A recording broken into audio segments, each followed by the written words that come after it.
And now I would like to introduce Vice President of Government Affairs for the Metro Chamber, Paul Moradkhan. Good morning, everyone. Thank you for joining us today for this Chamber year regarding our legislative process called Legislative 101. Today's webinar will be based about how to lobby in Carson City, how to contact your state legislators, and also give you some reference point with some of the political jargon that is used daily here in Carson City. Now, with that, greetings from Carson City. Today it's snowing and raining. It's a brisk 32 in the state capitol. So it's a great morning to talk about what's happening and how you as a member can get involved with the legislative process. So we're going to move to our first slide, and we're going to give you some quick little facts about Carson City and the legislative process. So if you're looking at your slide today, per the state constitution, Nevada's legislature meets every other year for 120 days. So basically we start the first Monday of February every other year in odd years, and we go for 120 calendar days.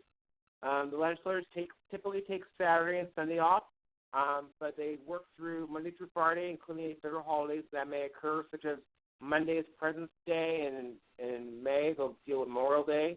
So they'll be convening, and then they will adjourn per the Constitution at midnight on June 6th.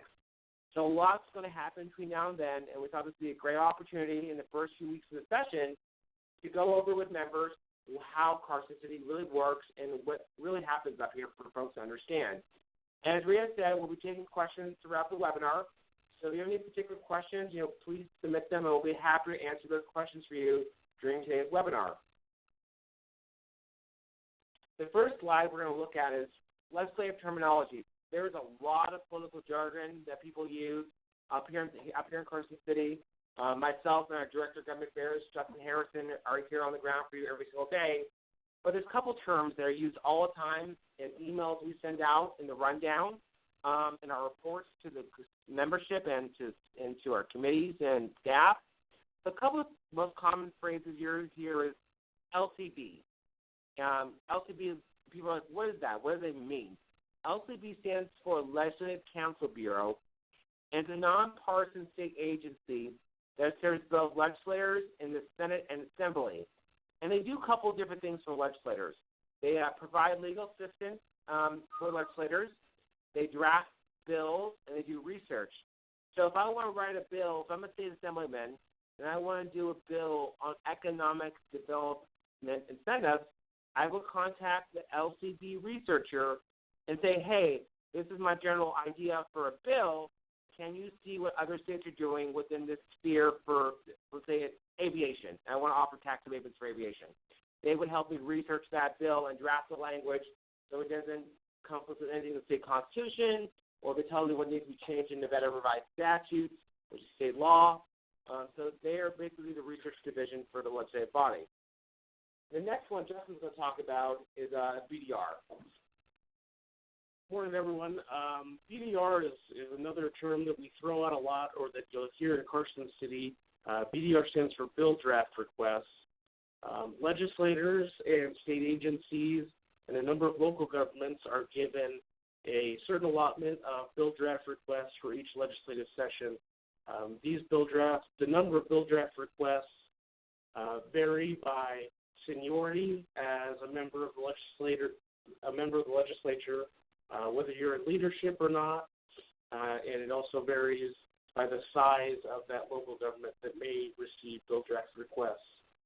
Those bill draft requests must be submitted to the Legislative Council Bureau that we just spoke about, and they're submitted as like Paul spoke about, as ideas for, in his example, tax abatements for aviation. That may be the idea that a legislator has, and they would submit that idea as a bill draft request and start the process to work with the Legislative Council Bureau to research what the intent of the law they would like to put forth. Thanks, Justin. Another common term, looking at your next slide, is really relating to legislation and the systems that are available to the public. The first question is, what's AB, SB, SJR, AJR, IP? It is one heck of an alphabet soup up here where people are talking about things. And when you break them down, it's relatively simple, actually. At least it's consistent, I guess, is the best way of putting it. AB stands for an Assembly bill. SB stands for a Senate bill. SJR stands for Senate Joint Resolution. AJR stands for Assembly Joint Resolution. And IP stands for Initiative Petition.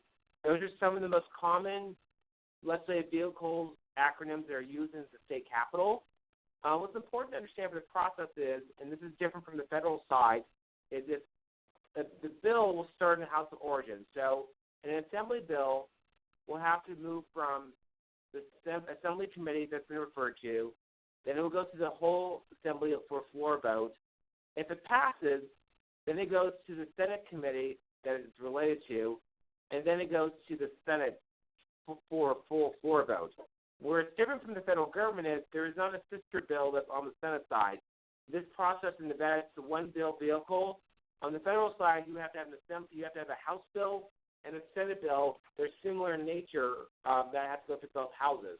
So it's a little more streamlined here in Nevada how that process works. The next is a program system that Justin will talk about really quickly. Sure. The system that was created by the Legislative Council Bureau for legislators and members of the public to have the ability to track legislation, those Assembly and Senate bills and resolutions, is called NELIS.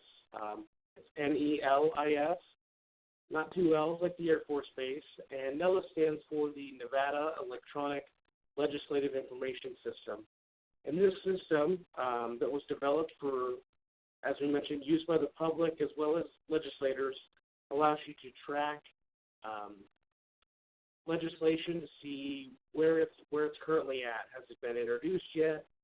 Is it currently sitting in a committee and waiting for a vote? Has it moved to from the House of Origin to the second house, or has it been signed by the governor? And it's a great system that allows members of the public to track as many as 10 bills for free, and it's got a tiered system that can be purchased in order to track more legislation. But it's a great resource for anyone in the state who's interested in becoming more involved with the legislative process and reading really in detail what these Assembly and Senate bills are all about. The complete text is posted on the NELIS system, as well as allows you to see, as was mentioned, where those bills stand currently, and gives you updates in real time. Great. Thanks, Justin. The next one we're going to talk about, people say 120-day calendar quite a bit around here. As you heard a little earlier in the comments I gave, our state legislative process is 120 days, and through NELIS, that system Justin talked about, it provides you a 120-day calendar. It tells you literally day by day what deadlines legislators have to meet for their bills. Bills have to pass certain committees and House floor votes and Senate floor votes by a certain time, or they die. So that's why that 120-day calendar is important.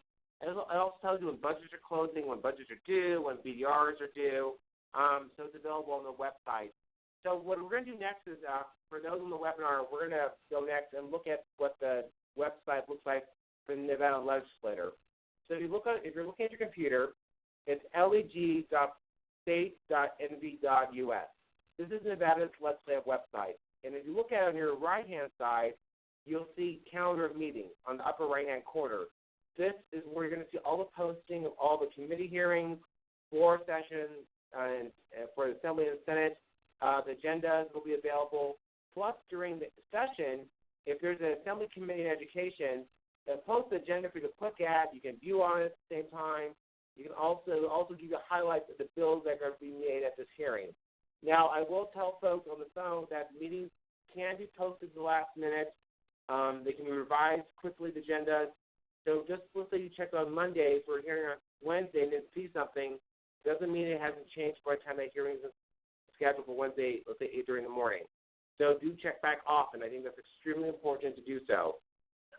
If you could look at that same column again a little further down, you see NELIS, and we're going to get to that slide after the slide and give a little more detail for folks. But if you look at that, you have a personalized tracking system. If you want to check out a particular bill, you can go through PLT and register for that. If you want to see the bill list, you can click on BDR list. If you have questions about BDR, there's the fact sheet. The 120-day calendar I was talking to you about is available right there. You can click on that, the webpage PDF. And then you can contact your legislator for your Senate or Assembly. Lobbyist information, if you want to get hold of the lobbyists, for example, that represent a specific industry or trade group, or you want to talk to Paul, me, or Justin, you can get our contact information that's available to the public from that. And then it has also, who's my legislator, where's my district. You would type in your address and say, I type in the chamber's address in, and we know, we have Assemblyman Chris Brooks as our Assemblyman for the Chamber of Commerce, for example. Pretty quick, pretty easy to use. On the other side of the website, on the left-hand side, they have session information. If you click on that, you can go to any legislative session for the past or current. It has interim information. It has the general information about the process and the body and how it works. And then the last two, the Assembly and the Senate, it gives you bios of the legislators that represent you in Carson City. Great website to use. It is friendly. It gets friendlier every session for anybody to use it. So if you have any questions, always let us know. We're happy to answer any of them. So we're going to move on to our next website, and Justin's going to talk a few minutes about now let's to recap his previous comments. Thanks, Paul.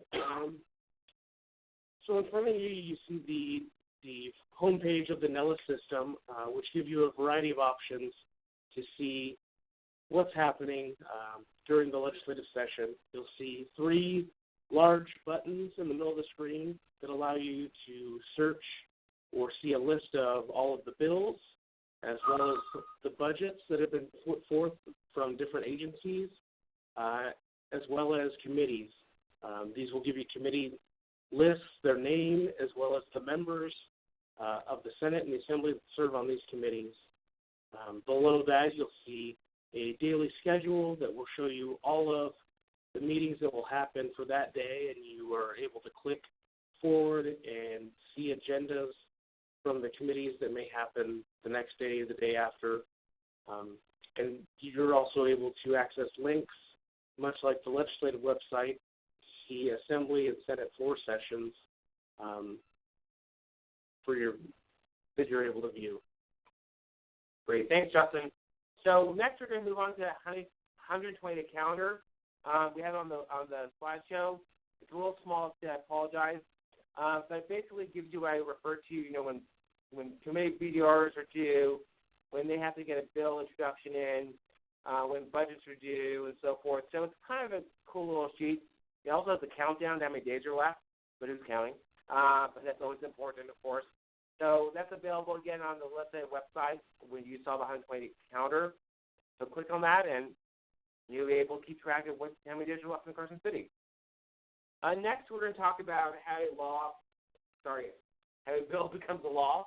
And it's relatively an easy process here in Nevada how that works. Most bills just take a simple majority of the Senate and Assembly, and they have to pass both. A bill must pass the Assembly and the Senate.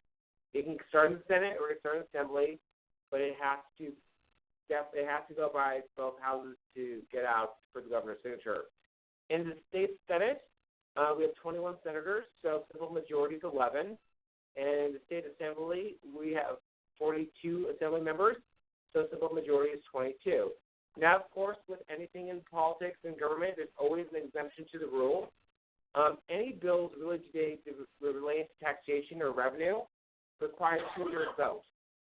So the Senate, it's 14 out of the 21, and 26 members of the Assembly out of 42. If, let's say, for example, you had a bill to increase revenue or taxes on a product or something, you would have to have 2/3 vote. If you don't have 2/3 vote, that bill does not move forward. It dies because it doesn't meet that threshold. So that's an important thing for folks to know and understand how the process works. Now, let's say you have a bill that would name a state park, create a state park, and there's no fiscal impact or note. That would be a simple majority vote. Or if it's a bill that would streamline business licensing processes, it would be a simple majority vote. Justin's going to quickly cover what role the governor has in this process, which is always important to understand how our powers are balanced in state government. Thanks, Paul. As was mentioned, in order for a bill to become a law, it must pass both houses, both the Assembly and the Senate, and then be signed by the governor. If that bill is not signed by the governor, it in effect dies and does not become law. He can veto that bill. There is an option for an override to a governor's veto. The bill, if vetoed by a governor, would come back to the next legislative session. So if anything was vetoed in this session, it would come back in 2 years and allow for an override from the Senate and the Assembly that would have to be voted on by 2/3. Great. Thanks, Justin. So basically, on that, again, the governor has a very important role in the legislative process. And obviously, it's a separate branch as the executive branch, but we want to remind our vote. The governor does play an important part of the process. So moving on, this is a really great way to share with members how they can get involved and testify in Carson City. So the first question we get a lot of times is, well, do I have to fly up to Carson City? No, you do not. Nevada is actually really great that it offers satellite capabilities for our folks in Southern Nevada. So let's say there's a bill and you want to testify in support or oppose, and you're really passionate about it. You can go down to Grant Sawyer, which is located on 555 East Washington Avenue by Cashman Field. Go into the building, go to the 4th floor. You'll see the Legislative Council Bureau desk and say, hey, there's a 1:30 hearing in Assembly Legislative Operations, and I'm looking for this bill. Where can I testify? They'll tell you their hearing room. You sign in. You'll wait when it's ready to go, and then they'll call up opposition or support from public comment. You typically have up to 3 minutes to do so, and you can give your remarks.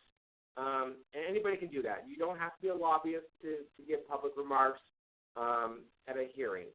If you're going to lobby legislators individually, regardless of your stature, you have to register in Nevada. So that's important. If you just want to lobby on a bill because you feel passionate about it as a citizen, you can register through the state system. I believe it's $20. For paid lobbyists, $300. They have different stats if you're veterans, but if you're going to lobby individual legislators outside that hearing room where you're just testifying, you do need to register. And if you have questions about that, it's available on the website. You can give us a call. Next is about our legislative committee's broadcast for the public to watch. Yes, all these are available on the website. If you go back to NevadaLegislator.state.nv.us, that website on the right-hand corner where we had a meeting, those all hyperlink to the videos, so you can watch them from your desk, you can watch them from your iPhone, your iPad, or your smartphone. You can definitely do that. And the cool thing is typically within the same day, if you missed a hearing and you want to watch it, it's typically available later on that evening, or if not the next day, you can download and watch the whole thing. So if you're at the dentist's office and you want to see what happened yesterday's hearing, you can download and watch it. So it is available online, which is great if you can't get out of your office and you want to see what's happening on the bill during the session. Next is how we contact our legislator, and I'm going to turn it over to Justin for a moment. Thanks, Paul. Many folks don't know who their state senator or member of the Assembly may be. However, as we mentioned before, there is a link on the state legislative website that allows you to type in your address and will automatically bring up who not only your state legislators are, your senator and assembly person, but also who represents you at the local government levels, as well as State Board of Education and the Board of Regents. It's a great resource that allows you to see who's representing you at the different levels of government, as well as how to contact them, which is going to be the next thing we're going to talk about. Great. So next we're going to move on. So thank you, Justin. So it's pretty easy to contact your legislators and constituents. You can give them a call. You can send them an email, or you can mail them a letter. And all that's available on the legislative website. Their emails are public. Their phone numbers are public. So it's really easy to give them a call. Some of them have their cell phone numbers. All of their office numbers are listed. If you call, don't be surprised if their assistant says they'll have to get back to you. But absolutely reach out. Email is also a great way also to do so. And in today's social media, I guess you can Twitter them or Facebook them to they'll respond. But the Chamber always encourages phone, email, or if you want it in the letter. It's pretty easy to do so. So we definitely want to hear from you. Next, we're going to move on to why business matters. For our membership, this is our legislative priorities and our theme for this session. The Chamber is reinforcing the role the business community and employers play in the state of Nevada. It's our cover story for the magazine this month in the Business Voice. It's our theme we're going to have for the entire year. So if you haven't read a copy yet, it's available at lbchamber.com on the homepage, in your mailbox, the magazine. Watch for social media on why business matters. And we definitely want you to have an opportunity to take a read. So if you have any questions about it, let us know. It gives you 4 principles of what we stand for in 5 different major areas of issues for us, such as higher education, K through 12, business climate, transportation. So definitely take an opportunity to please read it. It's a great piece, and I think you'll learn a lot from that. Finally, we're going to close out about some of the resources that are available to our membership. And this is a pretty long list of comprehensive benefits that are available. The Chamber has worked very hard and is proud of the membership benefits we offer to our members at the legislative level. Like I said, we have Why Business Matters, which is our legislative piece. We have the Rundown, which is the weekly government affairs newsletter. We have the Carson City Alert that we use this week, for example, to let you know when there's a bill that we need you to get involved with. We open up a legislative office in Carson City. So if you're in Carson City, stop by 300 Curry Street, Suite 5, and come say hi to the staff. We're here if you need us for anything. If your company has in-house lobbyists and they're in Carson City, we convene them on a weekly basis to go through top bills that impact the business community. We have the Poll Call, which is a bi-weekly call on legislative updates for our President's Club members and our advocacy members. We have the Carson City Call. That's the first Tuesday every month for the entire membership. We conduct the Nevada Business Roundtable on a monthly basis for all the chambers in the state. We also get everybody together for the Trade Association meeting. And finally, our CEO is holding periodic roundtables in Carson City as we discuss what's happening in the state capitol. So that is the webinar at a very high level, how to get involved with Carson. But before we turn over, there's one thing I do want to share with our members on the webinar today. There are new gift rules in place. It is a long document on the website that's available. But basically the rule is you cannot buy a legislator anything. You cannot buy them a bottle of water. You can't drop off a piece of candy or a cookie. You can't buy them dinner, movie tickets. The answer is, it makes it simple for everybody, just don't buy them anything. It just makes your life a lot easier, and it makes their life a lot easier too. So basically it's no gift, period. So if you have any questions, let us know. But Ray, let's open up and see if any folks have any questions from today's webinar. Absolutely. Thank you so much, Paul and Justin, for your time. We're going to go ahead and open the floor for any questions that you may have. So I'll just give it a moment, and if you have any questions, either press *7 if you're accessing it from your phone only, or you can type, again, in the chat box on the bottom left-hand corner any questions, and I will read them to Paul so he can answer them.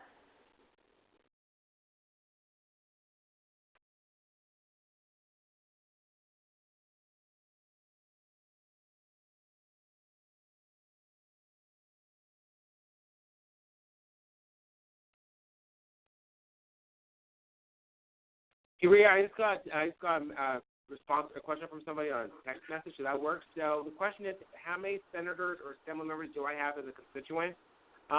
You have one state senator and one assembly member, so you have one of each. And so they always want to hear from constituents. So if you have any questions, go back to the Nevada Legislative website and get their phone numbers or emails and contact them directly. It's a great question. So you have one of each, one senator and one assembly member. All right, any more questions?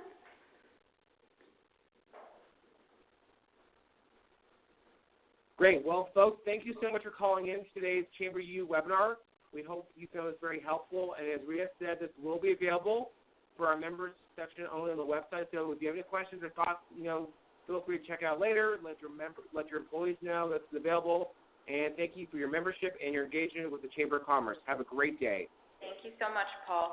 So make sure you guys join us next week where we will discuss best practices for email design with constant contact. And again, thank you once more to Paul and Justin for taking the time to advise us of the updates for the 2017 legislative session and how to stay engaged. Thank you so much. You guys have a wonderful week and a great weekend. Bye-bye.